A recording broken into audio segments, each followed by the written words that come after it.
मैंने तस्वीर लगातार वायरल हो रही है जिसमें आपके जेपीएससी के विभाग नगर निगम का जो वैकेंसी है जिसमें मैक्सिमम जो है बाहर के राज्यों को लिया गया है। और चिट्ठी देखें तो आदरणीय मोदी जी, आप मेरा कहना यही है कि आखिर ये राज्य बना क्यों है। आज अगर हम विगत 2 वर्षों की बात करें तो सहिया लोग धरने पर बैठे हैं, पारा शिक्षक धरने पर बैठ के लाठियां खा रहे हैं, सहायक पुलिसकर्मी धरने पर बैठे हैं, रैयत माइंस के एरिया में कोल एरिया में धरने पर बैठे हैं। तो इस राज्य के जो नीति नियम बने हैं आखिर वो किन के लिए बने हैं? जब ये नीति नियम हमें लाभ ही नहीं मिल रहे हैं तो इसीलिए सबसे पहले नीति नियम की बात होनी चाहिए। और इस राज्य की जनता को भी आह्वान देना चाहेंगे कि आगामी विधानसभा के चुनाव में जो इनके नीति नियम की बात ना करे, ऐसे लोगों को चुनने की आवश्यकता ना करे। आज देखिए ये सोशल मीडिया में काफी वायरल हो रहा है। हालांकि जो 60-40 कहते हैं, हमें लगता है 60-40 को फॉलो किया गया है और भारत का कॉन्स्टिट्यूशन भी कहता है कि आप ओपन रखना होगा कि कुछ लोग आप पूरे देश से आमंत्रित होंगे। लेकिन मेरा कहना है कि जो सरकार है उन्हें एक वैकल्पिक मार्ग तैयार करना होगा कि ओपन कैटेगरी में भी से मैक्सिमम झारखंड के लोग आए। आपको ये मापदंड तय करने होंगे और इस पर कहीं रोक नहीं है। उदाहरण के लिए कुछ वर्ष पहले हमारे कुछ साथी अरुणाचल प्रदेश में एक बैंक का फॉर्म भरे थे, लेकिन उस बैंक में ये शर्त थी कि आपको उसका डॉक्यूमेंट जमा करने के लिए ऑफलाइन जाना होगा अरुणाचल प्रदेश। ना आप अरुणाचल प्रदेश जा सकते हैं ना उस बैंक की फॉर्म को भर सकते हैं। तो ठीक उसी प्रकार हमारी सरकार जो भी चुनकर आती है उनको इस बात को एक तय करना होगा कि आप किस प्रकार से एक रास्ता तैयार करते हैं कि यहाँ के नौजवानों को बेहतर अवसर मिले। हम आज 2 चिट्ठी लेकर आए हैं क्योंकि आज इस राज्य को जानना होगा इन 2 चिट्ठियों का अर्थ को। एक चिट्ठी है, इस चिट्ठी को भी हम पढ़ते हैं। ये चिट्ठी आपका नगर विकास एवं आवास विभाग जो कि आपका जेपीएससी है, इसमें जिनको नौकरियां दी गई हैं उनका नाम है अन्वेषा अदिति, वसुधा शर्मा, पल्लवी तिवारी और ये झारखंड की हैं, राहुल गांगुली। ये कोई हरियाणा के हैं, कोई राजस्थान के हैं, कोई गुजरात के हैं, कोई महाराष्ट्र के हैं। और एक चिट्ठी हम लेके आए हैं क्योंकि इस चिट्ठी को राज्य को देखना होगा। और एक चिट्ठी, इस चिट्ठी में नाम है मूर्ति देवी बिशुनगढ़ मुंबई। इस चिट्ठी में अगला नाम है कपिल देव महतो, रोहित साव, गोविंद मरांडी, ललित महतो, जीवन लाल साव। ये पिछले 6 महीना के हमारे प्रवासी मजदूरों की डेड बॉडी जो झारखंड आई। एक चिट्ठी हमारी साथ में है। ये चिट्ठी जिनमें 28 लोगों का नाम है, जिनमें 18 लोग हमारी नौकरियों को लूट के लेके जा रहे हैं और सरकार तमाशा देख रही है, बेचने का काम कर रही है। और इसी चिट्ठी में 16 लोगों का नाम है। ये प्रवासी मजदूरों की मौत का लिस्ट है। ये इसलिए झारखंड राज्य नहीं बना था। ये पीड़ादायक, हमें आप बार बार बाहरी भीतरी की बात करते हैं, ऐसी पीड़ादायक तस्वीर किसी राज्य की नहीं है। ये सिर्फ पिछले 2 महीनों की लिस्ट है। मैं तारीख पढ़ूंगा, 23 तारीख 7वां महीना 2024, 23 तारीख 7वां महीना 2024, 12 तारीख 7वां महीना 2024, 13 तारीख 7वां महीना 2024, 15 तारीख 7वां महीना 2024। तो हम मरने के लिए झारखंड पैदा नहीं हुए हैं। 40% खनिज संपदा हम लोग हमारी जमीन से निकल कर जाता है, हम प्रवासी मजदूर बन के जाते हैं। हमारी लाश कहां से आती है? मुंबई से, मुंबई से, मुंबई से। कर्नाटक, गुजरात, मुंबई, केरल, हैदराबाद, पुणे, मुंबई, मलेशिया, गुजरात, तमिलनाडु, चेन्नई, हैदराबाद। ये चेन्नई और हैदराबाद की डेड बॉडी अभी घर नहीं पहुंची है। 4 दिन हो चुके हैं, 4 दिन हो चुके हैं। ये चेन्नई और हैदराबाद की डेड बॉडी अभी तक घर नहीं पहुंची है। मैं आपके प्रेस कॉन्फ्रेंस को कहते कहते मेरे कंठ सूख रहे हैं, मैं भावुक हो रहा हूं। इस दिन के लिए शहीद निर्मल महतो ने कलेजे में गोली नहीं खाई थी। इन लोगों के लिए कलेजे में गोली नहीं खाई थी। इनसे हमारी कोई आपत्ति नहीं है जो जिनका नाम इस लिस्ट में है। हमें आपत्ति सरकार से है। हमने इस लिस्ट के लिए, इस चिट्ठी के लिए हमने सरकार नहीं बनाया था। हमने इस लिस्ट के लिए झारखंड राज्य अलग नहीं किया था। हमने इसे रोकने के लिए झारखंड राज्य अलग किया था। ये 16 डेड बॉडी, ये कुछ ही महीनों का रिकॉर्ड कार्ड है। अगर हम आगे बढ़ेंगे तो और दर्दनाक तस्वीर सामने आएगी। पहले सरकार देख रहे हैं कहां कल्पना मैडम जाके प्रवासी मजदूर वापसी आए हैं, उनको लेकर जश्न मना रही है। अरे वो तो जिंदा आए हैं, जो लोग मर गए हैं इनकी डेड बॉडी पहले वापस कीजिए। इनकी डेड बॉडी कैसे आएगी उस पर मंथन कीजिए, उस पर चिंतन कीजिए। नाम पढ़ दे रहे हैं, शिवा महतो, नावाडी, चेन्नई में उनका देहांत हुआ है 21 तारीख 7वां महीना 2024। भुवनेश्वर सिंह, नावाडी प्रखंड, सेम प्रखंड, हैदराबाद, 24 तारीख 7वां महीना 2024। ये 2 चिट्ठी हमारे पास है। अब ये 2 चिट्ठी देखकर राजवासी तय करेंगे कि कब तक आखिर हमारे भोले वाले राजवासी इनके झांसों में ठगे जाएंगे। एक चिट्ठी जिनमें 28 नौकरियों का जिक्र है, ठीक है 60-40 अनुपालन हुआ है, ठीक है ये बी ग्रेड की नौकरियां हैं। लेकिन आप जो ओपन टू ऑल है उसमें आपको कुछ रास्ते तैयार करने होंगे। जैसे गुजरात और उड़ीसा में हमारे कई साथी जब इंटरव्यू के लिए गए उनको गुजराती और उड़िया भाषा में इंटरव्यू का पेपर दिया गया, उस भाषा में उनको इंटरव्यू का लेटर दिया गया। तो ये राज्य सरकार को सोचना होगा कि आप इस चिट्ठी को कैसे इस चिट्ठी को और इस चिट्ठी को कैसे आप सुधार करते हैं। ये नहीं होगा। इस चिट्ठी के लिए, इस पेपर के लिए हमने झारखंड राज्य अलग नहीं किया था। हमने इस पेपर को समाधान करने के लिए झारखंड राज्य अलग किया था कि 40% खनिज संपदा देने वाला राज्य आज 2 महीनों में 16 प्रवासी मजदूर, उनका मृतक शरीर इस वतन में, इस प्रांत में वापस आता है। यह दुर्भाग्य का विषय है। तो इसलिए आज के हमारे प्रेस कॉन्फ्रेंस का उद्देश्य स्पष्ट है कि जो विधानसभा का सत्र जाएगा, 81 के 81 विधायकों को यही संदेश होगा कि आप कैसे यहाँ के नियोजन में, चाहे वो प्राइवेट सेक्टर हो, चाहे वो सरकारी सेक्टर हो, मैक्सिमम झारखंड के लोगों कैसे होगा, सदन में आप बैठे हैं, इस बात को आपको तय करना होगा। दूसरी बात, मैं माननीय मुख्यमंत्री से आग्रह करूंगा, देखिए एक कहावत है कि अपना अपना करो सुधार, तभी मिटेगा भ्रष्टाचार। यदि आप अपना सुधार नहीं करेंगे तो आप लाख लोगों को बरगला लें, जब समय आता है तब आप अपने आप को आदिवासी का बेटा कह के बच जाते हैं। लेकिन इस लिस्ट में आदिवासियों का भी नाम है। इसलिए सबसे पहले मैं आपको एक छोटी सी घटना याद, कहानी आप पढ़े होंगे, एक वैद्य की कहानी है जो जड़ी बूटियों से इलाज करता था। एक दिन एक महिला अपने बच्चे को लेकर उस वैद्य के पास गई और वैद्य से कहा कि मेरा बेटा का तबीयत खराब है, इसका इलाज कीजिए। तो वैद्य ने कहा 2 दिन के बाद आइए। जब 2 दिन के बाद महिला अपने बेटे को लेकर वैद्य के पास गई तो वैद्य ने कहा कि इसे कहिएगा गुड़ ना खाए। तो वो महिला बहुत नाराज हो गई कि ये 2 दिन पहले भी ये बात बता सकते थे। तो वैद्य ने कहा कि आपके जाने के बाद मैंने पहले गुड़ खाना बंद किया। तो ठीक मुख्यमंत्री को कहना चाहेंगे, आप आदिवासी अगर हितैषी हैं तो पहले नेमरा गोला के अलावे जहां जहां आपका जमीन है आदिवासियों को वापस कर दीजिए, तभी आपको आदिवासी हितैषी कहेंगे। आप बोकारो में रखेंगे 1 एकड़ जमीन, आप दुमका में रखेंगे, आप रांची में रखेंगे, बिल्कुल। अगर आप सच में आदिवासी हितैषी हैं तो पेपर के पन्नों में नहीं और आपके भाषणों में नहीं, आप आज से ये मुहिम शुरू कीजिए। क्योंकि अगर नेता बदलाव नहीं करेंगे, अगर नेता नहीं बदलेंगे तो ये राज्य नहीं बदलेगा। तो इसलिए उनसे हम पहले आह्वान करते हैं। और बाकी तो हम लोग विधानसभा के लिए तैयारी कर चुके हैं। विधानसभा में हमारी पुरजोर उपस्थिति होगी और उम्मीद करते हैं कि इस बार का विधानसभा का चुनाव उस उद्देश्य के साथ लड़ा जाएगा जिस उद्देश्य के साथ इस झारखंड राज्य को अलग किया गया था। और उसके लिए तमाम राज्य से हमें अच्छा समर्थन मिल रहा है, पूर्ण समर्थन प्राप्त हो रहा है, तमाम वर्ग के लोग जुड़ रहे हैं। अब एकेडमिक बौद्धिक लोग भी हमारे साथ जुड़ने लगे हैं और हम लोग उम्मीद करेंगे कि इस राज्य की बेहतरी के लिए एक बेहतर कार्य करके जाएं। और बाकी आपके इस सवाल के लिए हम आमंत्रित करते हैं। नियोजन नीति को लेकर के और हेमंत सोरेन की जमीन को लेकर के आप निशाना साध रहे हैं, आपके पास क्या कोई आंकड़ा है जहां पे हेमंत सोरेन ने गलत तरीके से नेमरा के अलावे जमीन खरीदी? जी, ये एक सम्मानित प्रभात खबर में छपा था। हम लोग आखिर किसी सोर्स से ही बात कर रहे हैं। अगर हम गलत हैं तो फिर उस अखबार पे आपको फटकार लगानी होगी। ये बोकारो का मामला है। प्रभात खबर का प्रेस कॉन्फ्रेंस हो रहे हैं, आपके पास कोई? जी, हमारे पास तमाम सबूत हैं। उसके लिए आप हमारे साथ चलें, एस्टिंग ऑपरेशन के साथ आपके साथ हम लोग खड़े रहेंगे। नियोजन नीति को लेकर के एक बातचीत सदन में हेमंत सोरेन ने कही थी मुख्यमंत्री रहते हुए कि भले ही 60-40 का ये चल रहा है, लेकिन प्रयास रहेगा कि 80% जो लोग हैं वो झारखंडी लोगों। तो कैसे करेंगे आप? नहीं, वही मैं आपसे जी, उसके लिए हम लोग सुझाव देना चाहेंगे कि जिस प्रकार से BC1 BC2 को आपने कैटेगराइज किया है, सेंट्रल लिस्ट में OBC है और जब वो राज्य में आता है तो BC1 BC2 बन जाता है। तो एक सुझाव हमारा रहेगा कि आप जनरल 1 और जनरल 2 में परिभाषित करें। आप 60-40 के बाद जो 20 आएगा उसको जनरल 1 में रखें और बाकी जो अगला 20 आएगा उसको जनरल 2 में रखें।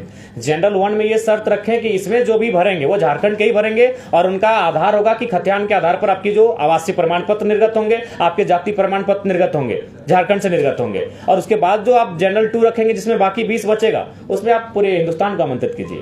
एक बात ये बताइए कि आप अब आंदोलनकारी तो है नहीं, नेता हैं, चुनाव लड़ने जा रहे हैं। जी, ये जो कुछ नाम जो सार्वजनिक कर रहे हैं जिनको नौकरी मिली है जो बाहर के हैं, सुरक्षा का मसला आता है क्योंकि स्थानीयता यहाँ का बहुत बड़ा मुद्दा है, गंभीर मुद्दा है, सेंसिटिव इशू है। जी, झारखंड के लोग बहुत सरल होते हैं। मैं उदाहरण दे रहा था, मैंने कहा कि उनसे हमारी कोई बैर नहीं है।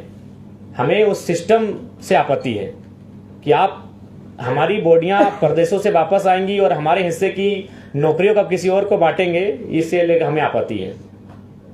जयराम जी, आपके केंद्रीय पदाधिकारी 5-5 लाख रुपए लेकर टिकट पार्टी का काम कर रहे हैं, क्या कहेंगे? देखिए, अगर आप प्रमाण देंगे तो अगले दिन उनको सस्पेंड कर देंगे। जी, मैंने आपसे सवाल किया है। जी, देखिए, इसके लिए हम लोग भी सुने हैं, ये चर्चाएं हम तक आई हैं और ऐसी चीजों से आप इनकार भी नहीं कर सकते हैं, इनमें सत्यता है। हम लोग भी इस पर लगातार इंटरनली जांच कर रहे हैं। अगर ऐसे लोग सामने आएंगे और अगर प्रमाण हो जाएगा तो उनको हम लोग अपने संगठन से बाहर करेंगे। आपको विदेशों से भी फंड आ रहे हैं, उसके बारे में कुछ बताएं। जी, हम आप जब बोलेगा हम सार्वजनिक कर देंगे। अगर अभी समय दीजिएगा तो मेरा फोन पे सामने विदेश से आए हैं, 1 रुपए से लेकर 10,000 20,000 तक आए हैं। वो प्रवासी मजदूर जो दुबई, कुवैत, मलेशिया में रहते हैं। आप चाहे तो मेरा फोन ले लें, हम आपको पासवर्ड भी दे देते हैं। मेरा आखिरी सवाल है, कितनी सीटों पे आप चुनाव लड़ेंगे इस विधानसभा में? देखिए, हम लोग मैक्सिमम सीटों पे चुनाव लड़ेंगे। पिछले बार हम लोग कहे थे 55, लेकिन जब हम लोग पलामू प्रमंडल का दौरा किए तो वहां भी 2-3 सीटें ऐसे दिखी जहां हम लोग को आसार दिखे। तो लिहाजा हम लोग की जैसे जैसे समय बीतेगा हमारी सीटों की संख्या बढ़ेगी। क्या बीजेपी ने 7 से 8 सीटें आपको ऑफर की हैं? देखिए, आप 2 विधायकों को मंत्री बनाने का ऑफर। देखिए, सबसे पहली बात, हमने तो ये नहीं कहा था बीजेपी, हमने तो अपने भाषण में स्पष्ट कहा था कि हाँ ये सत्य है। ये तो हमने कई बार कहा है कि हाँ ऑफर था, लोकसभा में भी था। लेकिन संगठन महामंत्री जो है वो सिर्फ जो है वो भाजपा में ही है। अच्छा ठीक है, हम इस बार महासचिव, संगठन महामंत्री ऑब्लिक महासचिव, संगठन महामंत्री का जिक्र किया। देखिए, हम लोग भी मनुष्य हैं, आप भी मनुष्य हैं, कुछ शब्दों में त्रुटियां हो जाती हैं। जैसे अभी बातों ही बातों में हमारे आदरणीय बड़े भाई ने सजेस्ट किया कि हमें उनका अगली बार से हम कोशिश करेंगे राज्य के बारे में बताएंगे, उनके नाम को हम गोपनीय रखेंगे। हम लोग चलते चलते सीख लेते हैं, तो लिहाजा महामंत्री ऑब्लिक महासचिव। अच्छा, सीधा जवाब आप दीजिए कि बीजेपी के किसी नेता से आप संपर्क में हैं? नहीं, संपर्क में नहीं है, हम संपर्क में नहीं है। वे लोग हमसे संपर्क में थे और फिलहाल कुछ दिनों से कटे हैं। तो वाया किसी के संपर्क में थे या डायरेक्ट आपसे बातचीत? नहीं, वाया संपर्क में थे, डायरेक्ट पॉसिबल नहीं है। थर्ड मोर्चे में क्या हो रहा है कि संभावना बनती है? नहीं, सरयू जी से हमारी कोई बात नहीं हुई है, ना कोई बात। चुनाव में भी कोई डील नहीं होगी? नहीं, बिल्कुल भी नहीं होगी। उनकी पार्टी से कोई डील? अगर वो नेतृत्व स्वीकार करते हैं, आपका एक शर्त था कि आपका नेतृत्व स्वीकार करें, अगर सरयू राय अगर आपका नेतृत्व स्वीकार कर लेते हैं तो क्या थर्ड मोर्चे में उनकी संभावना बनती है? देखिए, वो काफी आयु में हमसे वृद्ध है, तो हम चाहेंगे कि वो जहाँ है बेहतर हैं, और हम लोग लगता है कि शायद उस तरह से हमारे जो युवा हैं, पता नहीं उनके साथ फिट बैठेंगे कि नहीं। तो उस पर कभी बातचीत हुई नहीं है और हम लोग उस पर बातचीत भी नहीं किए हैं। हम लोग अपने स्तर से अपने आप को बेहतर कैसे करें, इस पर काम कर रहे हैं। विधानसभा चुनाव में क्या किसी पार्टी के साथ आप गठबंधन करेंगे? क्योंकि नहीं, हम लोग चुनाव फ्रेश लड़ेंगे और बिल्कुल अपने सिद्धांतों के साथ लड़ेंगे। मतलब ये तय है कि आप नहीं किसी से गठबंधन करेंगे? जी भैया, संजय भैया हैं क्या? दिख नहीं रहे हैं? जी भैया, ये पूरी तरह तय है कि हम लोग चुनाव बिना किसी गठबंधन के लड़ेंगे। अच्छा, एक जो बहुत बड़ा फैसला आज आया है सुप्रीम कोर्ट का, जी। 25 साल से लंबित मामला था, जिसमें यह फैसला दिया गया है राज्यों के हित में, और बोला गया है कि खनिज युक्त जमीन पर जो है राज्य अब टैक्स लगा सकता है। पहले जो रॉयल्टी की व्यवस्था थी, उसके अलावा टैक्स का जो है आज सुप्रीम कोर्ट ने फैसला सुनाया है। तो किस तरीके से देखिए, अगर राज्यों की खनिज पर अगर राज्य को भागीदारी मिल रही है या फिर राज्य को नियंत्रण देने की बात कही जा रही है, तो ये स्वागत योग्य है। क्योंकि देखिए, दिल्ली में बैठे लोग नहीं समझ पाते हैं राज्य की समस्या को, और ये मनमानी होती है दिल्ली में बैठे। लेकिन अगर ये सुप्रीम कोर्ट का फैसला आया है तो इसका स्वागत है। हम चाहेंगे इस बिल्कुल और बेहतर से बेहतर ऐतिहासिक फैसले आए। हम तो चाहेंगे कि धीरे धीरे अगर आप इस देश की इकोनॉमी को एक आम व्यक्ति तक लेकर जाना चाहते हैं तो बाकायदा खनिजों पे उनकी मालिकियत का ही अधिकार दे दे। आप कल दिल्ली भी गए थे? जी, हमारे जो बड़ी उपाध्यक्ष महोदय हैं वो अस्वस्थ हैं, हम लोग रांची मिलने आए थे। पता चला वो दिल्ली चले गए, हम लोग भी चले गए, लेकिन काफी कॉन्फिडेंशियल उनका इलाज चल रहा है, नहीं मिल पाए। तो हम पहले दुआ करेंगे, प्रार्थना करेंगे वो जहाँ है, जिस हाल में है, मजबूत रहे और स्वस्थ होकर जल्दी वापस आए। तो क्या उनको अभी विधानसभा चुनाव में सिल्ली से उतारेंगे? देखिए, ये तो हमारे संगठन का फीडबैक तय करेगा, ये जनता का भी फीडबैक जो सर्वे टीम करने जाएगी वो तय करेगी, स्क्रीनिंग कमेटी के पास जो रिपोर्ट पहुंचेगी वो तय करेगी, संसदीय बोर्ड तक जो आएगी वहां तय होगी। इस बार थोपे हुए लीडर नहीं दिए जाएंगे, और ना ही केंद्र अध्यक्ष जिनसे उनकी मित्रता है, गहरी मित्रता है, वो कोई उनके फेवरेट हैं, उनको हम मैदान में उतार देंगे। ऐसा भी भूल हम लोग नहीं करेंगे। अभी तक तय नहीं है कि नहीं, अभी कहीं किसी का तय नहीं हुआ है, मेरा खुद का तय नहीं हुआ है कि हम लोग कहाँ से चुनाव लड़ेंगे। किसी और से भी बातचीत चल रही है क्या? जी, बातचीत तो हो रही है, और बहुत सारे प्रत्याशी, एक विधानसभा में काफी प्रत्याशी है जो अपनी दावेदारी को प्रस्तुत भी कर रहे हैं। लेकिन लोकसभा चुनाव में देवेंद्र नाथ महतो का परफॉर्मेंस किस तरह से देखते हैं आप? जी, बढ़िया रहा है, हमारे सभी प्रत्याशियों का परफॉर्मेंस बढ़िया रहा है। रांची रहे, हजारीबाग रहे, धनबाद रहे, तब तो उनकी दावेदारी बनती है। देखिए, दावेदारी संगठन के वोट है, वोट प्रत्याशी के लिए संगठन के वोट हैं, तो संगठन तय करेगी। क्योंकि हम लोग जब ये चुनाव हम लोग नहीं लड़े तो उस समय ही हम लोग कहे थे कि संभावना बनेगी कि लोकसभा में जिनको अवसर मिलेगा, विधानसभा में थोड़ा सा, लेकिन कुछ चेहरे हैं जिनको रिपीट भी किया जाएगा, तो वो संगठन तय करेगी, वहाँ का जो फीडबैक सामने निकल कर रहेगा वो सारी चीज़ तय करेंगे। 28 तारीख को आप लोग बैठक कर रहे हैं अधिवेशन, उसमें क्या कुछ जी बहुत जो काफ़ी फॉल्ट्स आ रहे हैं, त्रुटियां आ रहे हैं, दीदी ने भी शिकायत को सजेस्ट किया, तो ऐसी जो भी शिकायतें सामने आएंगी उनको सख्त हिदायत दी जाएगी कि अनुशासन में रहेंगे। अनुशासन अगर भंग होती है तो पार्टी उन पर कड़ी कार्रवाई करेगी। क्या अमित महतो आपके साथ आएंगे? बिल्कुल, देखिए उनको लेकर हमेशा एक स्वागत का नजरिया हम लोगों की टीम में रहा है, क्योंकि जब आंदोलन का स्टार्ट हुआ था उन्होंने जेएमएम को छोड़ने का काम किया था, बाकायदा जो सरकार में है उस संगठन को, उस टीम को छोड़ने का काम किया था। तो मुझे लगता है कि अगर वो आते हैं तो उनके लिए हम लोग पॉजिटिव है। जयराम जी, आपकी प्रत्याशियों की पहली लिस्ट कब आने की संभावना है? हमें लगता है कि इस महीने में, चूंकि सावन का महीना है, हम लोग को खेती बाड़ी का भी महीना, झारखंड खेती बाड़ी का प्रधान राज्य है, तो खेती करते करते पहली लिस्ट आप सबों के सामने होगी। इधर सूर्य सिंह बेसरा भी एक चिट्ठी निकाले हैं और वो भी एक अहम बैठक में है, जिसमें नाम है तीसरा विकल्प मोर्चा की तैयारी कर रहे हैं। जी हमारे साथी जाएंगे वहाँ, हमारे प्रतिनिधिमंडल उस बैठक में जाएंगे जो रांची को नेतृत्व करते हैं। अगर देवेंद्र जी होते तो शायद वो जाते, तो ऐसी परिस्थिति में दीपक दा हैं, विराट जी हैं, बहुत सारे हैं साथी, वो जाके उस बैठक में भाग लेंगे और अपनी राय को रखेंगे। तीसरा मोर्चा की तरफ आप लोग देख रहे क्या झारखंड में, जिस तरह से दो धड़ा बढ़ चुका है, इंडिया गठबंधन हो गया, एनडीए गठबंधन। जी हम लोग तीसरे विकल्प की ओर बढ़ रहे हैं और अगर विचारधाराएं समान चलती हैं तो नो डाउट हम लोग आएंगे एक साथ। देखिए जहाँ तक पार्टी के रजिस्ट्रेशन का सवाल है, अंतिम पड़ाव की ओर है और हमें आशा है कि एक सप्ताह के भीतर हम लोग का पार्टी का रजिस्ट्रेशन नंबर अलॉटमेंट कर दिया जाएगा। कुछ त्रुटियां आई, चूंकि कुछ लोग केंद्र तक पहुंचे थे कि हमारी पार्टी का रजिस्ट्रेशन ना हो, जो कि दुर्भाग्य है। लोकतांत्रिक देश है, हमें हराइए, मैदान में उतर कर हराइए, हमें बुरी तरह हराइए, इतना बुरी तरह हराइए कि हम लोग 2029 में चुनाव लड़ने का हौसला ना रख पाए, ऐसे हराइए हमें। लेकिन आप पार्टी रजिस्ट्रेशन को डिस्टर्ब करते हैं, ये थोड़ा सा एक लोकतांत्रिक देश में उचित नहीं था।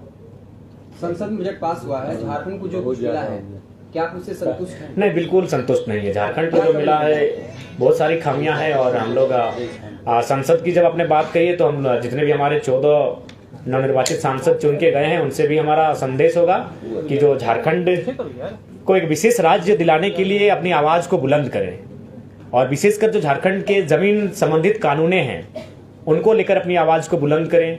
झारखंड के जो विस्थापितों के मामले हैं उनको लेकर अपनी आवाज बुलंद करें। और आपके बातों ही बातों में पता चले कि आज केंद्रीय मंत्री भी आए हैं, तो अगर उन तक हमारी आवाज नो डाउट जाएगी ही, कहीं ना कहीं उनके कानों तक जाएगी किसी न किसी माध्यम से, तो उनको हम यही कहना चाहेंगे कि आप आए हैं कोयलांचल में आपका स्वागत है, लेकिन कोशिश कीजिएगा कि कोयलांचल के कोयले में जो आग लगी है केवल उसको देख के मत जाइएगा, कोयलांचल के जो विस्थापित थे उनके कलेजे में जो आग लगी उसको भी देख कर जाइएगा।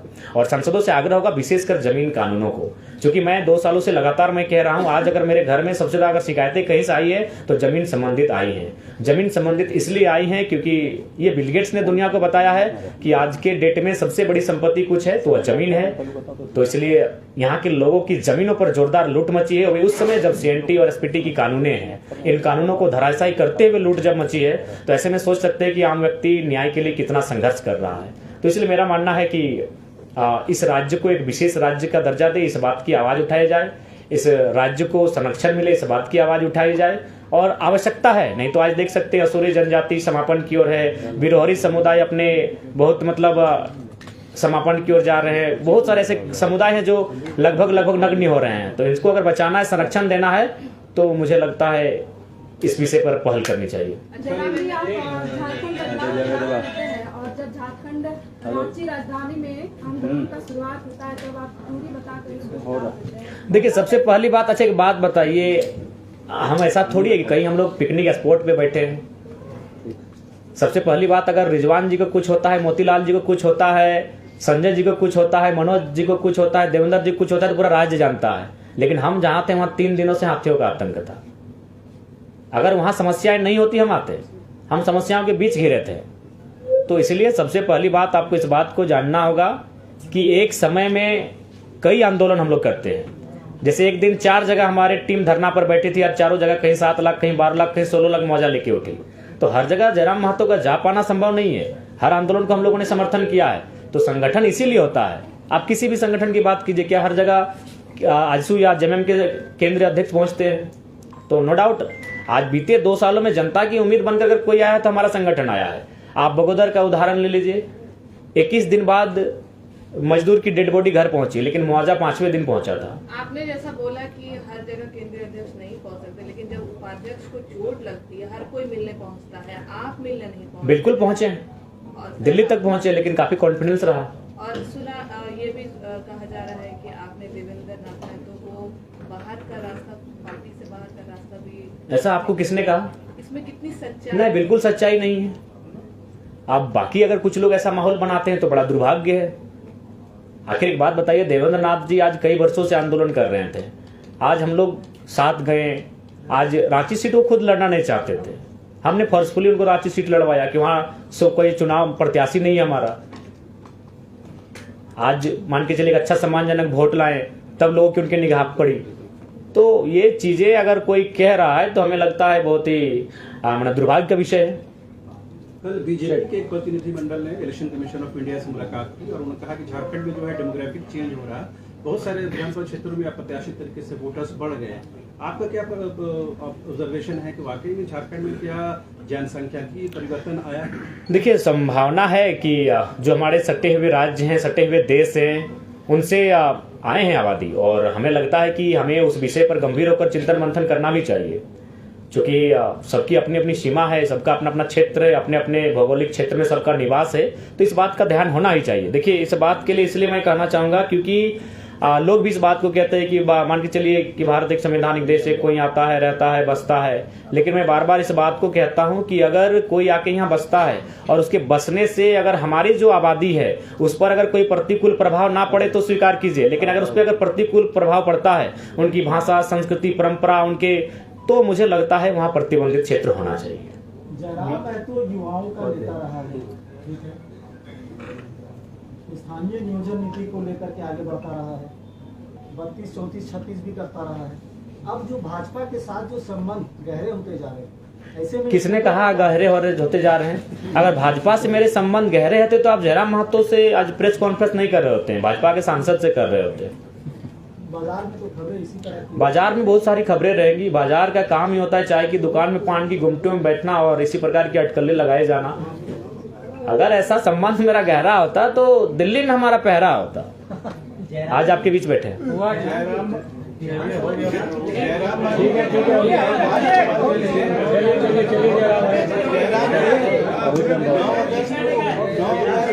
आदिवासी दिवस मनाया जाता है और आप हमेशा से शामिल करने के बात कर रहे हैं, तो विश्व आदिवासी दिवस को लेकर क्या तैयारी आप कर रहे हैं? बिल्कुल, हमारा संगठन चूंकि एक नया फलता फूलता संगठन है, नो डाउट हमारे संगठन में उसकी तैयारी है। बाकायदा इस बार जो हमारा कार्यक्रम होगा वो कोल्हान प्रमंडल में होगा आदिवासी दिवस का, उस दिन हमारा एक बेहतरीन कार्यक्रम होगा, सभा भी होगा, तो उसकी तैयारी है। एक सवाल है आप जयराम जी, ये विधानसभा चुनाव मोड में आ चुके हैं, आप लोग भी चुनावी मैदान में उतर रहे हैं। कुर्मियों का वर्षों से एक मांग रहा है कि उसे आदिवासी में शामिल किया जाए, इस डिमांड पर आपकी क्या राय है? देखिए, मैंने स्पष्ट कहा है कि सबसे पहले अगर आप कुर्मियों की मांग को समझना है तो इतिहास को समझना होगा। आज अगर सबसे पहली बात है कि आज दुर्भाग्य का विषय है कि कुर्मी और एसटी इसको वर्सेस बना दिया जाता है, जबकि आप सभी जानते हैं कि अगर इस राज्य को अलग करने में पहला अगर 2 कौम किसी का नाम आता है तो कुर्मी और एसटी का आता है। निर्मल महतो की वो गोली, उसकी आवाज, उसकी गूंज, उनके शरीर से बहता हुआ खून, धरती पर टपकने के बाद वो सुगंध आज तक शांत नहीं हुई है, जिस शख्स के कारण ये झारखंड राज्य अलग हुआ, आजाद हुआ। तो आज ये भ्रम की स्थिति यह कह के बता दी जाती है कि रिजर्वेशन, सबसे पहली बात आपको जानना होगा, मैं आपको एकदम प्रैक्टिकली और लॉजिकली कहता हूँ, 1907 में टाटा की स्थापना होती है, बहुत भारी संख्या में जमीनों का अधिग्रहण होता है। उस जमीन अधिग्रहण में मैक्सिमम जमीनें कुर्मियों की होती है। उसके बाद अंग्रेज जैसे भी थे, अच्छे थे, बुरे थे, जो कहिए, लेकिन कुछ उनमें था बेहतर गुण। उन्होंने देखा कि अगर ऐसा चलता रहा तो ये गरीब भोले वाले लोगों की जमीन लोग लूट लेंगे। फिर वो 1908 में सीएनटी को प्रभावी रूप से लागू कर देते हैं और उसके बाद 1950 तक कुर्मियों की जमीन कोई नहीं लेता है। 1908 में जैसे ही CNT लागू होता है, 1907 में एकदम बड़ी बेरहमी से टाटा जमीन लेती है, 1908 में CNT लागू होता है, 1950 तक कोई नहीं लेता है। लेकिन फिर यही बात खलने लगती है उद्योगपतियों की कि अगर किसी का जमीन आपको लेना है तो उसको शेड्यूल से हटाना होगा, उसको नॉन शेड्यूल करना होगा, अनशेड्यूल करना होगा, तभी जमीन लेने में सुविधा होगी। और 1950 में शायद दिसंबर का महीना या सितंबर का महीना उन्हें विदाउट नोटिफिकेशन के जैसे ही बाहर किया जाता है, 1951 में लगभग 50 कुर्मी गांव विस्थापित कर दिए जाते हैं एक झटके में। नाम होता है सिंदरी, जिसको आज हर्ल के नाम से आप जानते हैं। दौर शुरू हो जाता है, दौर का नाम आप बोकारो पहुंच जाते हैं, उस दौर में आप चांडिल डैम पहुंच जाते हैं, उस दौर में आप कोणार्क डैम पहुंच जाते हैं, उस दौर में आप तमाम कोलियरी पहुंच जाते हैं। और आज भी अगर आप विस्थापन को जानना चाहते हैं तो आप बिना कुर्मी को जाने विस्थापन को नहीं जान सकते हैं। 1907, 1908, 1950 नोटिफिकेशन आउट होना, 1951 से सिंदरी प्लांट से ही तमाम HEC के भी अध्ययन कीजिएगा, कुर्मियों की जमीनें बहुत मात्रा में मिलेंगी। यानी एक बहुत बड़ी साजिश थी इनको शेड्यूल से हटाने की।